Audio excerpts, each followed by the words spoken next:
हे पंहिंजी करणी भरणी आ पर सिंध अयाज़ न मरणी आ।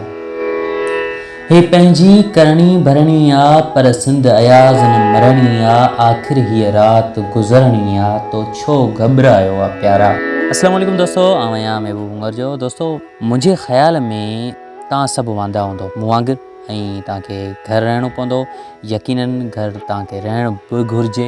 इन जे करे जो असांजो मुल्क न मौज़ी मर्ज़ खां बची सघे, उन लाइ जेतिरो थी सघे ॿाहिरि न निकिरो, घरु रहो ऐं कुझु न कुझु कंदा रहो।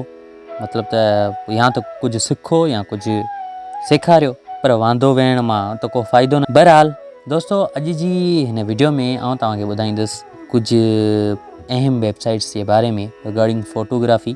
त हीअ वीडियो पूरी ज़रूरु ॾिसंदा, उमेदु आहे तव्हांखे ज़रूरु पसंदि ईंदी। अचो त शुरूआति कयूं।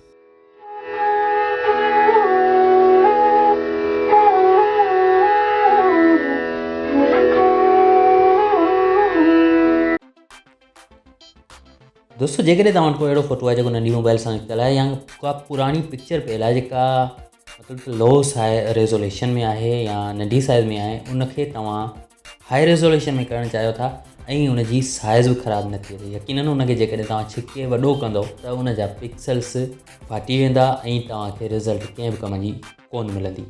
पर जेकॾहिं तव्हां उनखे कंहिं ऑनलाइन अहिड़ी वेबसाइट तां वॾो करणु चाहियो था जिते तव्हांजा जेके मिसिंग पिक्सल्स आहिनि उहा AI सिस्टम ख़ुदि उन में भरे फिल करे तव्हांखे हिकु बहितरीनु पिक्चर ठाहे ॾिए ऐं हाई रेज़ोल्यूशन करे ॾिए, सभ खां बहितरु आहे। दोस्तों, उन लाइ तव्हांखे ॿुधाईंदुसि कुझु अहिड़ियूं वेबसाइटूं जिन ते तव्हां लो रेज़ोल्यूशन खे हाई रेज़ोल्यूशन में तब्दील करे सघो था ऐं उन खां अलावा तव्हांखे ॿियूं फ़ोटुनि सां रिलेटेड काफ़ी सारी वेबसाइटूं ज़रूरु ॿुधाईंदुसि। त हीअ तव्हां ॾिसी सघो था हिकिड़ी पिक्चर आहे मूं वटि जेका लो रेज़ोल्यूशन में आहे ऐं जेकॾहिं हिनखे आउं फ़ोटोशॉप में ओपन करियां तव्हां सम्झी सघंदो त फ़ोटो जी रिज़ल्ट केतिरे क़दुरु ख़राबु आहे ऐं हिनखे असां कीअं ठीकु कंदासीं।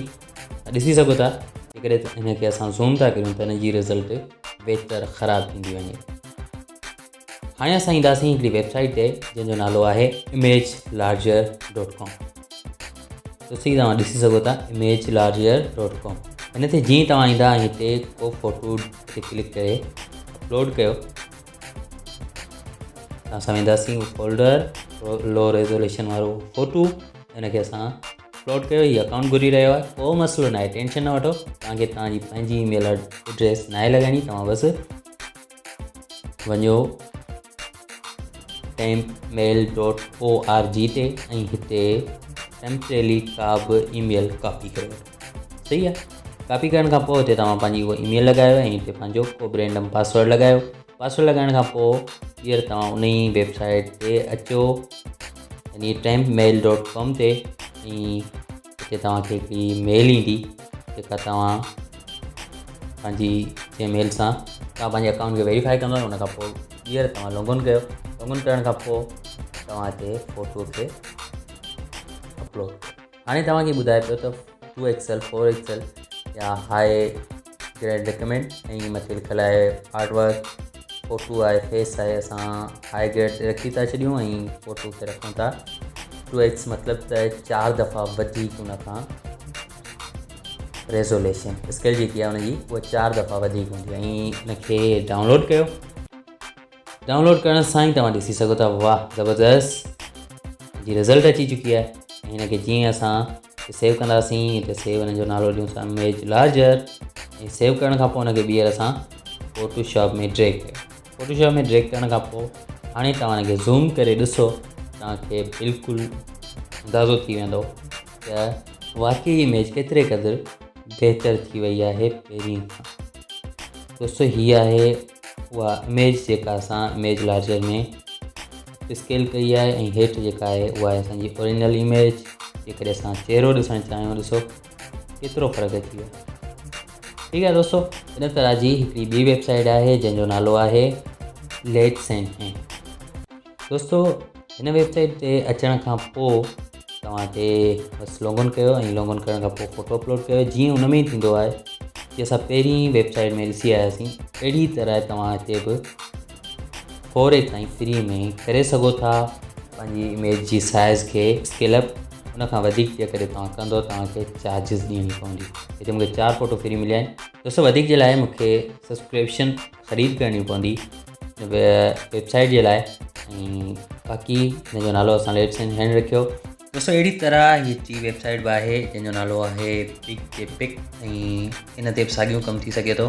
उनखां पोइ चौथी वेबसाइट बि आहे जंहिंजो नालो आहे डीप इमेज AI, ऐं इन ते बि साॻियो ई कमु थी सघंदो, मतिलबु त इमेज जी साइज़ खे वधाए सघिजे थो। ऐं उनखां अलावा ॿी वेबसाइट बि आहे जंहिंजो नालो आहे इमेज अपस्केलर, इन ते बि साॻियो कमु थी सघे थो।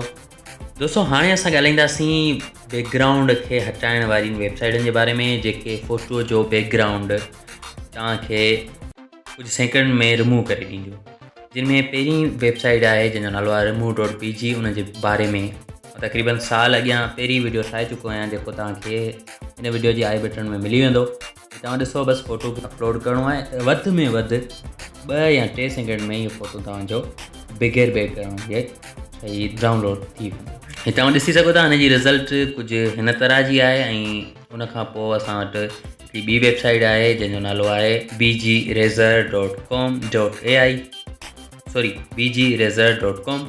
ऐं हिन वेबसाइट ते जीअं तव्हां वेंदो, हिते तव्हां को फ़ोटो अपलोड कयो था त तव्हांखे हीअ तमामु बहितरीनु रिज़ल्ट ॾींदी। दोस्तों BG इरेज़र जो रिज़ल्ट remove.pg वारी वेबसाइट खां वधीक बहितरु आहे। जेकॾहिं तव्हां आज़माइणु चाहियो था, ॾिसूं था, हिते असां फ़ोटो अपलोड कंदासीं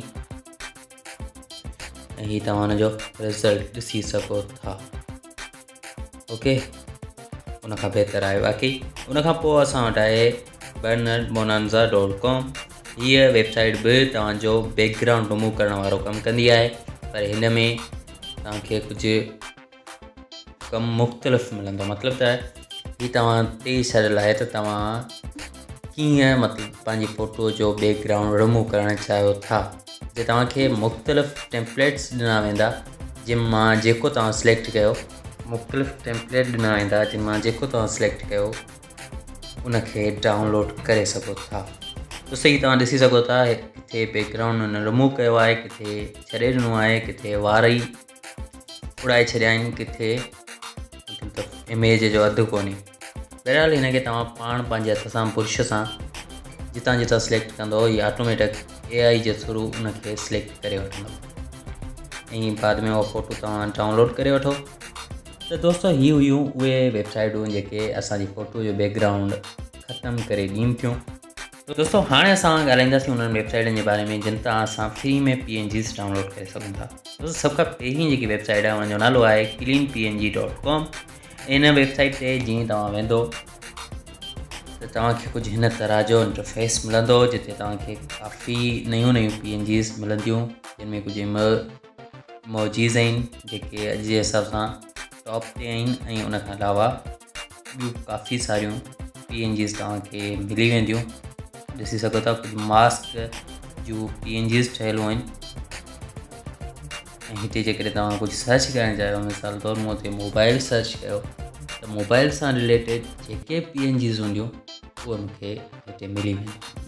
ठीकु आहे, ऐं उहो आसानी सां डाउनलोड करे सघां थो, फ्री आहिनि, का बि चार्जिस न आहे, को बि कॉपीराइट वग़ैरह कोन लॻंदो।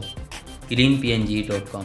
अच्छा, उनखां पोइ जेका ॿिए नंबर ते असां वटि वेबसाइट आहे उनजो नालो आहे freepngimage.com, freepngimg.com।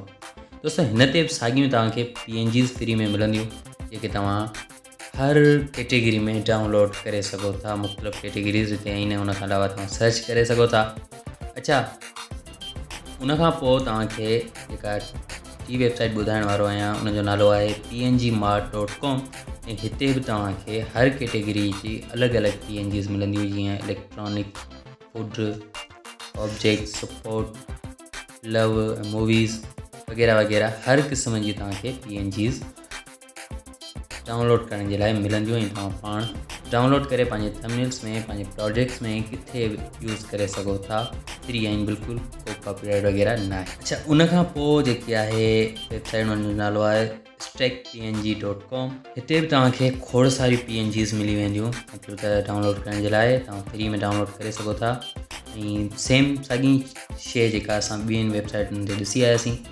उनखां पोइ जेका चौथे नंबर ते वेबसाइट आहे उनजो नालो आहे pngkey.com। हिते तव्हांखे काफ़ी सारियूं PNGs मिली वेंदियूं हर टॉपिक ते। ऐं तव्हां हिते बसि थोरो मसइलो आहे जो के फ्री हूंदियूं आहिनि, किन में तव्हांखे मतिलबु कॉपीराइट मिलंदो आहे। उनजे लाइ तव्हांखे चंद पैसा ॾेई करे ख़रीद करणी पवंदी। बहरहाल छॾियो हुनखे। तो दोस्तों ही हुई अॼु जी वीडियो। उम्मीद आहे तव्हांखे ज़रूरु पसंदि आई हूंदी। वधीक इन वीडियो जे लाइ मुंहिंजे चैनल खे सब्सक्राइब कयो। को बि सवाल आहे कमेंट में लिखो। हिन वीडियो खे अञा ताईं तव्हां लाइक न कयो त लाइक करे उन सभिनी दोस्तनि सां शेयर कयो जेके फोटू